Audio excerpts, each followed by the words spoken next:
साथ संगत जी, प्रेमा ने बोला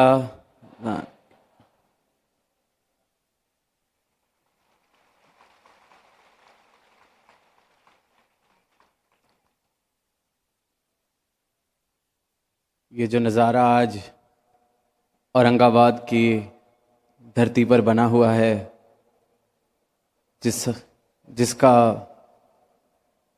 दर्शन करने का, भाग बनने का सौभाग्य हम सबकी झोली में आया है। बार बार जिक्र भी सुन रहे थे कि किस तरह से जो यहाँ पहली बार आए, आप संतों का प्यार देखा, सदगुरु के दर्शन किए, तो उनके मन के भाव कुछ इस प्रकार के हमने ऐसा कुछ तो कभी देखा ही नहीं, ऐसा तो कभी सोचा ही नहीं। तो भाव कुछ इस प्रकार आ रहे थे दास के ख्याल में कि यूं तो वाकई बेशक ये निराकार सर्वव्यापी है, हर देश में वैसे का वैसा ही, जैसे अभी सुना भी, चाहे वह गांव है या बड़ा शहर है, निरंकार वैसे का वैसा ही मौजूद है। पर फिर भी इस वक्त, इस पल जो इस धरा पर नज़ारा बना हुआ है, वो इस दुनिया में और कहीं नहीं है, क्योंकि साकार हमारे बीच में मौजूद है। सदगुरु स्वयं यहाँ मौजूद हैं।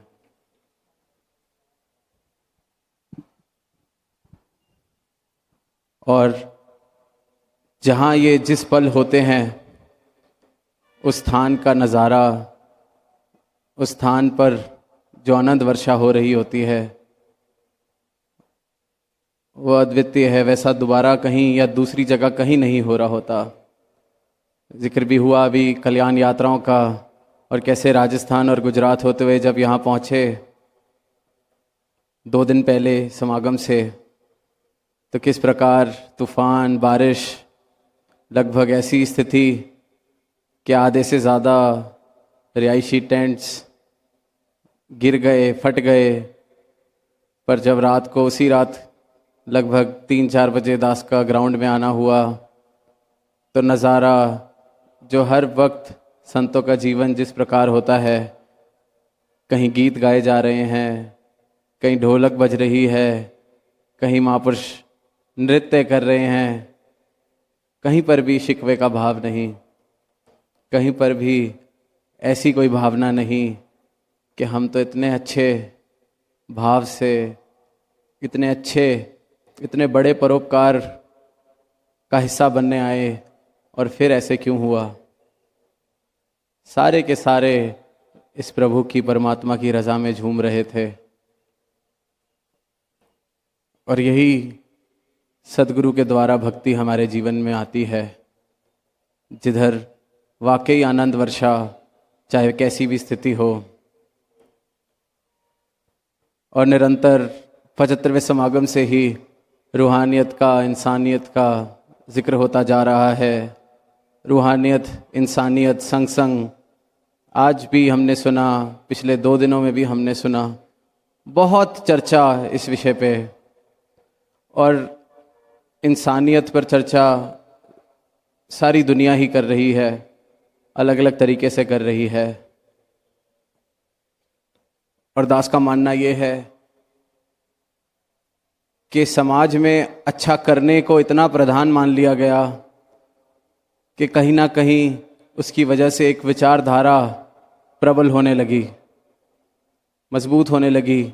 एक विचारधारा जो कहती है कि अच्छा कर तो रहे हैं, अच्छा करना ही है, तो फिर इससे ज़्यादा धर्म और क्या है, इससे ज़्यादा धर्म की तो और कोई बात ही नहीं। अगर सब कुछ पा के, परमात्मा का जिक्र करके भी अच्छा करना है, तो वो तो हम वैसे ही कर रहे हैं। तो फिर कहाँ से धर्म की बात, फिर कहाँ से परमात्मा की बात। बात छोड़िए, ज़रूरत ही क्या है। ये एक विचारधारा।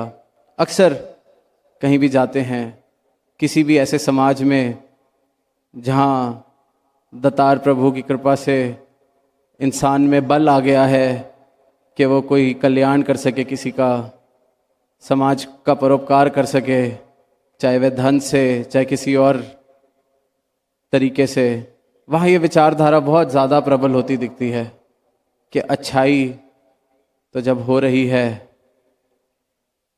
तो यही तो सब कुछ। फिर ये भी मान लिया जाता है कि बस इसी को ही धर्म कहा जाता है। ये भी मान लिया जाता है कि परमात्मा भी बस इतना ही चाहता है, और इसमें इंसान की गलती नहीं है। ये समाज ने इसी प्रकार से धर्म की परिभाषा को बनाया, बहुत सीमित। हम फिल्मों में देखते हैं एक बड़ा प्रसिद्ध गाना,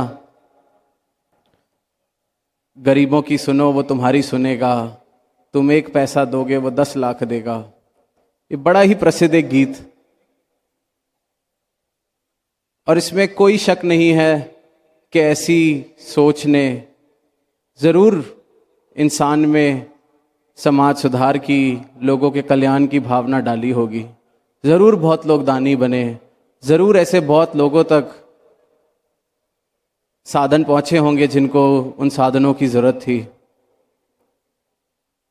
ज़रूर समाज का सुधार इस सोच ने किया है, पर कहीं ना कहीं धर्म की परिभाषा, परमात्मा की परिभाषा बहुत ही सीमित कर दी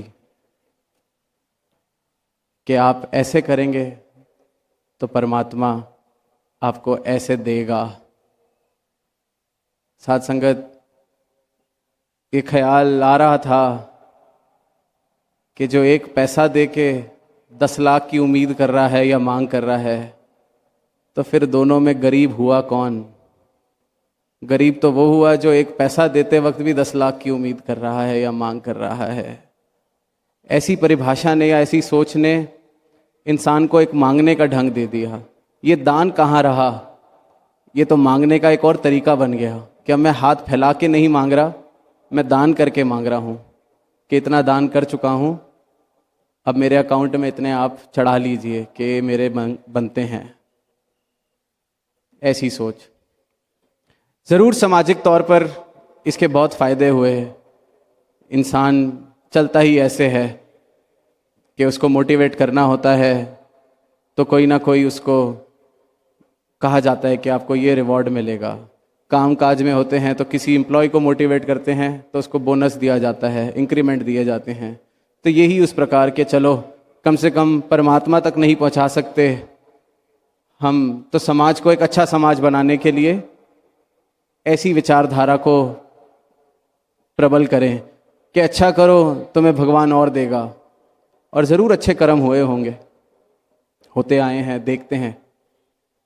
और साथ ही फिर इसका एक पहलू और आता है कि अब अच्छाई तो हमने सोच ली कि कैसे बढ़ानी है, पर साथ साथ बुराई को भी रोकना है। बुराई को रोकने के लिए फिर समाज ने एक परिभाषा और बना ली कि बुरा मत करना, वरना कहीं तुम्हारे साथ बुरा ना कर दे परमात्मा। बुरा ना करना, डरो। तो इस पूरे के पूरे डेफिनेशन में, इस पूरी की पूरी परिभाषा के अंदर धर्म का असली मतलब कहीं खोसा गया या खोसा जाता है।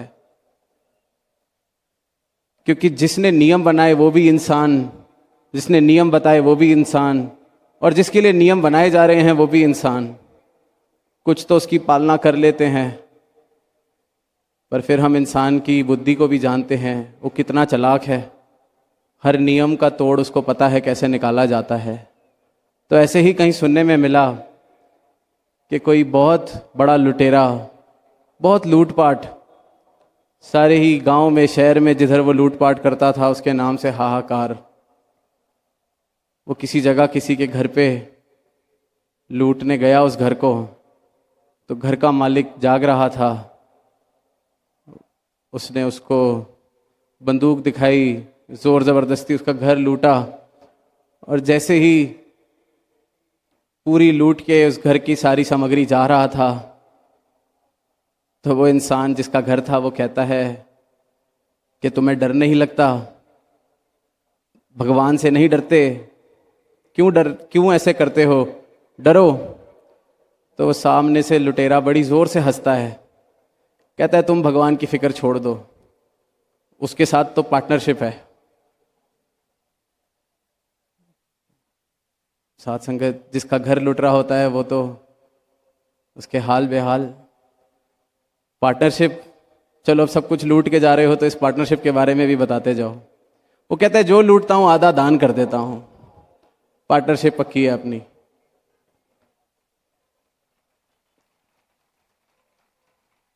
तो साथ संगत, कहने का भाव कि किस प्रकार से ये ऊपर ऊपर के नियम कहीं पहुंचाते नहीं हैं। ऊपर से थोपी गई अच्छाई ज्यादा दूर तक नहीं लेके जा सकती। इसलिए फिर सदगुरु की जरूरत, सदगुरु का महत्व, क्योंकि वो ब्रह्म ज्ञान जब देते हैं तो वो कर्म से पहले हमारे परिवर्तन की बात करते हैं। वो अच्छाई से पहले खुद को हमें अच्छा करते हैं। सदगुरु ने कल परसों भी ये फरमाया कि ये इनसाइड आउट जर्नी है। तो सदगुरु अपने ब्रह्म ज्ञान से हमें ये नहीं पहले कहते कि बस अच्छा करते जाओ, अच्छा करते जाओ। पहले इस अच्छे के साथ जोड़कर हमें अच्छा करते हैं, फिर अच्छाई तो अपने आप ही होती रहती है। होती क्या, बहती है, क्योंकि फिर उसके पीछे कोई चालबाजी, कोई डर, कोई मांग, ये सब नहीं, बल्कि प्रेम। जो बात सुनते हैं कि देव माजा मी देवाचा, तो वो बात यही कि ये जो देव के साथ मिलाने वाला ही सदगुरु है। और देव से जब मैं मिल जाता हूं तो जर्रे जर्रे में फिर इस देव के ही दर्शन है, पत्ते पत्ते में इस देव के दर्शन है। और ये जो मेरी मांगने की आदत, जो दुनिया में मैं भटक रहा हूं, सदगुरु अपना ब्रह्म ज्ञान देके मुझे बताते हैं कि असली दाता कौन है, ये सारी दाताओं का दाता कौन है। और इसलिए फिर अवतार वाणी में शहंशाह जी ने लिखा है कि संत अवतार मिले जे पूरा, मंगता शाह हो जाता है। ये मंगते को शाह कर देते हैं। ये विरध है सदगुरु का, और यही धर्म है, यही सच्चा धर्म है कि इस परमात्मा को जानने के बाद ये जो इंसान एक मंगते की तरह जीवन जी रहा है, उसको ये शाह बना देते हैं। इसलिए इनको शहंशाह कहा जा सकता है, क्योंकि ये मंगतों को शाह बनाते हैं, इसलिए सदगुरु शहंशाह है। साथ संगत, यहाँ दुनियावी बातों का या दुनियावी पदार्थों का इतना महत्व नहीं, क्योंकि ये ब्रह्म ज्ञान को प्राप्त करके तो फिर वो चाहे सोना है या मिट्टी है, दोनों ही मिट्टी हैं, ये भेद पता चल जाता है। ये मुझे बताते हैं कि तू है क्या, तो किसका स्रोत है, किसका अंश है, ये तेरा अस्तित्व है। तो इसलिए राजा जनक भी जब सारा राजपाट होने के बाद भी खुद को मंगता ही समझते थे, गुरु अष्टावक्र की कृपा हुई तब उनको वो दात, जिसको मीराबाई ने राम रतन धन कहा, वो प्राप्त किया। तो ये जब ब्रह्म ज्ञान जीवन में आ जाता है, उससे पता चलता है कि मैं असल में हूं क्या। ये जो धर्म की बातें मैं अभी तक सुनता था, अध्यात्म की बातें मैं सुनता था, ये है क्या। और सदगुरु ने चाहे किसी भी रूप में आए इस धरा पर, सिर्फ और सिर्फ इस बात पर जोर दिया कि तुम अच्छा करने की बात छोड़ो, तुम बस अच्छे होते चले जाओ। और अच्छा कैसे किया जाएगा, शुभ कार्य करने की छोड़ो, शुभ हो जाओ। और शुभ कैसे होंगे, इस शुभ के साथ जुड़कर, इस शुभ को जानकर। यही एक उद्देश्य के साथ सद्गुरु धरा पर आते हैं। और फिर जब देखते हैं दुनिया के अंदर, कल सेवा का भी एक जिक्र सुना कि किस तरह वो पंखे दान किए, सद्गुरु ने अपनी प्रवचनों में फरमाया, पर पीछे उसके क्या कारण। तो ऐसी सोच के लिए भी लिखा है कि फल कारण सेवा करे, मन का तजे ना काम, कहे कबीर सेवक नहीं चाहे चौगना दाम। तो ऐसे भावनाओं से जो कार्य किए जाते हैं, सेवा की जाती है, वो सेवा नहीं है, वो तो कोई सौदेबाजी है, वो तो कोई मांगने का मैंने एक नया तरीका, जैसे दास ने पहले भी कहा, बना लिया है। तो संतों ने हरगिज चेतन किया कि हरगिज इस तरह से ये मत समझने लगना कि तुम कहीं सेवा के रास्ते पे चल पड़े हो। मन में कोई मांग है तो फिर वो सेवा नहीं, वो तो फिर दुनिया के जैसे सौदे हैं वैसे ही एक सौदा तुमने और बना लिया है। और जब ये परमात्मा जीवन में आ जाता है, सद्गुरु की कृपा से ये ब्रह्म ज्ञान झोली में आ जाता है, तो जब ये कोई बल अगर बख्शा भी है कोई सेवा करने का, कोई दान करने का, तो इतनी विनम्रता भर जाती है उस संत के अंदर जब वो कोई दान करता है, सेवा करता है, किसी के भी काम आ पाता है, कि वो हमेशा उस भाव में, अगर दुनिया देखती है कि वाह कितना परोपकारी, पर जब उसकी वाह वाह हो रही होती है, उसके भाव कुछ इस प्रकार बन रहे होते हैं कि मेरी वाह वाह क्यों कर रहे हैं, मालिक मेरे अंग संग है, जिसने मुझे दिया, जिससे मुझे प्राप्त हुआ, मैं तो बस आगे दे रहा हूँ, देने वाला तो ये है, कि मेरी वाह वाह क्यों कर रहे हैं। वो शर्मिंदा भी होने लगता है कि मालिक संग खड़ा है पर वाह वाह मेरी हो रही है। ऐसी अवस्था फिर बन जाती है संतों की। इसलिए रहीम जी ने वो भी कहा कि देवन हारा कोई और, देवन भेजत है दिन रैन, कि दिन रात भेज रहा है, देवन हारा कोई और है, मैं नहीं हूं। लोग भरम हम पर धरे, हम पर भरम कर रहे हैं लोगों को भरम है कि मैं कोई बहुत बड़ा दान करने वाला बन गया हूं। याते नीचे नैन, इसलिए मेरे नैन नीचे रहते हैं। जब उनसे पूछा गया कि आप दान करते वक्त क्यों आपकी आंखें झुकी रहती हैं, क्यों नहीं देखते, तो वो उनकी विनम्रता, वो संत का स्वभाव, क्योंकि उसको पता है देवनहारा तो कोई और है, और सद्गुरु उस देवनहार से मिलाते हैं। यही ब्रह्म ज्ञान है, यही सच्चा धर्म है। क्योंकि ऊपर ऊपर से बिना इस जानकारी के अच्छाई, अच्छी चीज़ें बहुत मुबारक हैं। दास बिल्कुल नहीं निकाल रहा ऐसे भावों को या ऐसे कर्मों को। बड़ी ज़रूरत है समाज की कि ऐसे कर्म किए जाएं, लोगों के काम आया जाए। पर दास बस इतना सा ही अनुरोध करता है कि वो जो बात के पहले हम अच्छे हो जाएं, फिर अच्छाई तो अपने आप बहेगी। क्योंकि इस परमात्मा को जाने बिना की जो अच्छाई है या अच्छे कर्म है, वो समझो कि इस प्रकार कि जैसे कोई कागज़ का फूल है और उस पर हम परफ्यूम छिड़क दें, कितना ही परफ्यूम छिड़क दें, कितनी ही खुशबू उस पर डाल दें ऊपर से, वो खुशबू उड़ जाएगी। वो कागज़ का फूल कागज़ का ही रहेगा। सुंदरता वो भी बढ़ाता है, पर है वो कागज़ का ही।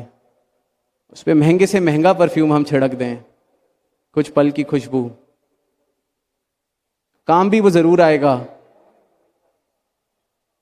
पर जीवित नहीं है, मरा हुआ है, कागज़ का फूल है।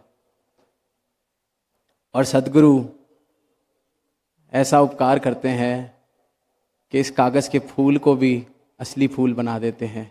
यही सब कुछ है, यही धर्म की असली परिभाषा, कि इंसान तो ये एक मरा हुआ जीवन जी रहा है, एक कागज़ के फूल का तेरा जीवन है, तो क्यों नहीं एक असली फूल की तरह खिलना चाहता। तो धर्म किसी और के लिए किए जाने वाली चीज़ नहीं है, ये तो मेरी अपनी निजी चीज़, मेरी अपने लिए, किसी और के लिए नहीं। ये हर एक कागज़ के फूल के लिए मौका है कि तुम भी असली फूल की तरह कोमल, सुंदर, खुशबूदार बन सकते हो। और वह सिर्फ और सिर्फ इनकी कृपा से होता है। और सिर्फ यही धर्म की ब्रह्म ज्ञान असली परिभाषा, कि पहले हम खुद जो हैं उसको पहचान लें, उसके साथ एकमिक हो जाएं। फिर जैसे दास ने जब मौका मिला था समागम पर भी समालखा में कहा कि फिर हम खुद ही प्रेम बन जाते हैं, तो फिर प्रेम कोई एक्शन नहीं रह जाता, हम प्रेम बन जाते हैं। तो फिर जहाँ जाएंगे वहाँ प्रेम ही लेकर जाएंगे अपने साथ। और इसलिए फिर प्रेम करना मुश्किल नहीं लगता, क्योंकि फिर वो आप हो जाते हैं, हम हो जाते हैं। शांति की भी बात की जाती है कि शांति किस प्रकार से लाई जाए। शांति भी सिर्फ वही ला सकता है जो पहले खुद शांत हो चुका है। ऊपर ऊपर से कितनी शांति कोई ले आएगा, कितनी देर ऊपर ऊपर के नियम, कितनी देर ऊपर से थोपे हुए शिष्टाचार हमारे काम आ जाएंगे। जो खुद शांत हो गया वही शांति लाएगा, वो जहाँ चलेगा अपने साथ शांति लेके चलेगा। मंगलाचरण में भी लाइन सुनते हैं, भला करो सबका प्रभु, सबका हो कल्याण। तो एक कल्याण की मांग भी सिर्फ वही कर सकता है जिसका पहले खुद कल्याण हो चुका है, क्योंकि उसको ही पता है कि कल्याण कहते किसे हैं। कि जब ब्रह्म ज्ञान झोली में आया, अपने बंधनों से मैं मुक्त हुआ, तो मेरा असल मायने में कल्याण हुआ है। ऐसी ही कामना कि हे दातार, ये कल्याण सारी दुनिया का हो, क्योंकि इसी से सारी दीवारें गिरेंगी, इसी से ही प्रेम स्थापित होगा, इसी से ही स्वर्ग के नज़ारे बनेंगे। ये जो कल्याण आपने मेरा किया है, ये सारी ही दुनिया का हो, इसलिए ही ये मांग।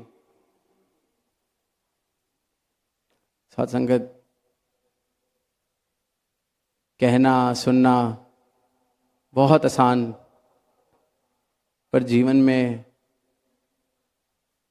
जब तक ये परिवर्तन नहीं आता, अगर मेरा जीवन आज भी वैसा ही है जो ब्रह्म ज्ञान से पहले था, या इनके चरणों में आने से पहले, या इस ब्रह्म ज्ञान की दात पाने से पहले था, वैसा ही जीवन मैं जी रहा हूँ, वैसे ही मेरे मन के भाव हैं, वैसी ही दौड़ में मैं लगा हुआ हूँ। हो सकता है मैंने मैदान बदल लिया बस, पहले शायद किसी और चीज़ के लिए भागता था, अब किसी और चीज़ के लिए भाग रहा हूँ, तो फिर कहीं बात अभी बनी नहीं है। यही निरंतर सदगुरु समझा रहे हैं कि ये रोम रोम में ये नुक्ता बस जाए, ये जो ब्रह्म ज्ञान की दात मिली है ये बस जाए, तभी असल मायने में हम मंगते से शाह बनेंगे, तभी बात बनने वाली है। क्योंकि इतनी बड़ी दात पाकर भी मेरा जीवन अगर वैसे का वैसा ही चल रहा है, तो फिर कहीं मैं उस दात से चूक गया हूँ, वंचित रह गई हूँ। तो यही बख्शनहारे होने का सबूत है सदगुरु के, कि ये फिर भी मुझे चेतन कर रहे हैं, फिर भी मुझे मौका दे रहे हैं। और दास ने जैसे पहले भी कहा कि धर्म, अध्यात्म, परमात्मा ये किसी और के लिए करने का विषय नहीं है, ये अपने खुद के लिए। ये ऐसे है कि जैसे कोई बहुत ऊंची लहर समुद्र में उछल रही है और उसको समुद्र का नहीं पता, उसको लगता है वही सब कुछ है, और वो पूछती है बाकी लहरों से कि तुमने कभी समुद्र के बारे में सुना है कि समुद्र क्या होता है? सिर्फ और सिर्फ उस लहर का मिटने की देरी है, झुकने की देरी है। सिर्फ समुद्र का पता ही नहीं चलता, वो आप समुद्र हो जाती है। तो ये एक बहुत ही निजी विषय अगर हमें लगता है हम किसी और के लिए कर रहे हैं या किसी और के लिए शायद ये करना पड़ेगा, तो इसके आनंद से हमेशा वंचित रह जाएंगे। क्योंकि जब तक दूसरों पर आधारित है मेरे एक्शंस, तो फिर कहीं ना कहीं मैं एक सांसारिक परिभाषा धर्म की बना लूँगा। फिर मैं कहीं ना कहीं इस असली दौलत से, इस असली राम रतन धन से वंचित रह जाऊंगा। दास को ऐसे ही स्कूल कॉलेज के दिनों की कोई बात याद आई कि जब कॉलेज में पढ़ते थे तो जो दोस्त मित्र हॉस्टल में रहते थे या पीजीज में रहते थे, वो कई बार लेट अगर होना क्लास के लिए तो बिना नहाए धोए ही आ जाना। अक्सर इस उम्र में बस ऊपर से बालों को थोड़ा सा हिलाया डुलाया, सेट किया, परफ्यूम मारा, तो अक्सर हंसी मजाक में भाव यही होता था कि किसी को पता थोड़ी चल रहा है कि मैं नहीं नहा के आया हूँ, किसी को पता थोड़ी चल रहा है। पर मुझे तो पता है कि मैं नहीं नहाया। ज़्यादा से ज़्यादा कोई अपना अगर ये ऐसे बिना नहाए काम चलाता था तो हफ्ता, वो भी फिर उसको नहाना पड़ता था उसके बाद। तो साथ संगत भाव यही कि जब तन के लिए मैं किसी और को कब तक बेवकूफ़ बनाऊंगा, कब तक किसी और पर आधारित मेरी अपनी स्वच्छता।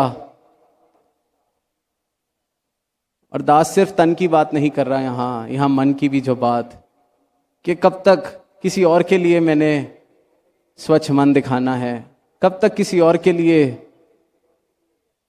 मुझे ये दिखाना है कि वो क्या कहेंगे। तो ये जो नुक्ता सदगुरु दे रहे हैं, इसको अपने लिए प्राप्त करने की कोशिश की जाए, अरदास की जाए। ये झोली में ज़रूर आता है। अभी हमने सुना भी स्वच्छता की बात हो रही है, तो दास का ख्याल वहीं गया कि स्वच्छ जल स्वच्छ मन।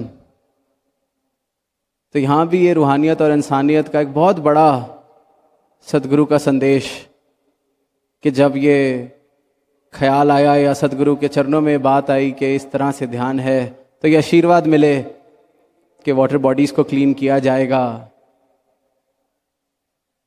तो हजूर ने कहा कि स्वच्छ जल स्वच्छ मन, क्योंकि जल तो कोई भी साफ कर सकता है, मनों की सफाई सिर्फ सदगुरु और उनके ब्रह्म ज्ञानी संत करते हैं।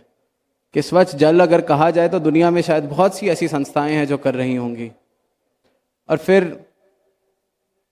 जो आशीर्वाद आया इस प्रोजेक्ट के नाम के लिए सदगुरु की तरफ से, प्रोजेक्ट अमृत, वो यही भाव कि संतों के चरण भी तो पड़ेंगे उस पानी में,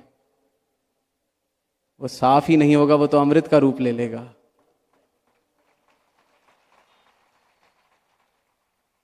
तो साथ संगत जो इंसानियत रूहानियत के बाय प्रोडक्ट की तरह आती है बाहर, जैसे मक्खन निकाल रहे थे और छाछ साच मिल जाती है, तो वही मुबारक है। ऐसे ही भाव सबके जीवन में आए, ऐसी सोजी हम सबकी झोली में आए, किसी और के लिए नहीं, अपने लिए इस आध्यात्म के रास्ते पर चलें, तो जीवन बड़ा ही खूबसूरत, बड़ा ही आसान, बड़ा ही आनंदमय होता रहता है। हर जगह हर पल दातार प्रभु का एहसास जीवन को बहुत ही सुंदर रूप देता चला जाता है। और ये जो नज़ारा आज यहाँ है, ये इस बात को साबित करता है कि ये सारे नज़ारे सिर्फ इनके चरणों के साथ। दास को आज भी याद आता है कि जब पहली बार सतगुरु माता जी ने ये आशीर्वाद दिया कि महाराष्ट्र का समागम महाराष्ट्र के कोने कोने में होगा, तो कई बार मैं अपनी सोच में पड़ जाता हूँ, कई बार मेरा अपना अनुभव बड़ा कुछ मुझे बताने लगता है। तो ऐसे ही बहुत से अनुभवी सेवादारों ने बड़े ही अच्छे भाव से कहा कि ये तो हो ही नहीं सकता, कैसे होगा, सालों साल से यही होता आया है, कहीं और तो हो ही नहीं सकता। तो यही अरदास कि आप ऐसी परीक्षाएं कभी किसी भी गुरसिख की, किसी के भी विश्वास की कि ये जो अनुभव भी हैं वो तब तक ही मुबारक हैं जब तक इनकी सेवा में काम आ रहे हैं, इनके हुक्म को सत्वचन करने में काम आ रहे हैं। अगर मेरा अनुभव इनके वचन को काटने के काम आ रहा है या उसका कोई और मतलब निकालने के काम आ रहा है, तो फिर मैं अपना जीवन अपने अनुसार, अपने अनुभव के अनुसार जी रहा हूँ, सतगुरु के अनुसार नहीं। और भक्ति सिर्फ और सिर्फ सतगुरु के अनुसार होती है। तो ऐसी ही कामना सारे विश्व के लिए, सारी ही मानवता के लिए, सारे ही संतों के लिए कि ऐसे नज़ारे बनते चले जाएं और विस्तार लेते चले जाएं। ये जो आपकी रोशनी है हर जगह पहुंचती चली जाए। और वही बात दोबारा कि खुद रोशन होंगे तो ही हम रोशनी फैला सकते हैं। तो इसलिए अगर बहुत ही, जो दास ने आज शब्द यूज़ किए तो बड़े साधारण शब्द हैं, लेकिन सच साधारण ही है कि खुद हम अच्छे हो जाएं, अच्छाई अपने आप आ जाएगी, अच्छाई बहने लगेगी, प्रेम बहने लगेगा, शांति स्थापित होने लगेगी। घरों में भी हम देखते हैं कि किस प्रकार स्वर्ग के नक्शे बन जाते हैं जब इनकी शिक्षाएं घरों में आ जाती हैं। तो वो सारे ही संसार में भी इसी प्रकार का रूप बन सकता है और बनेगा अगर हम सब गुरु के सुर में अपने सुर मिलाते चले जाएं। साथ संगत जी प्यार से कहना।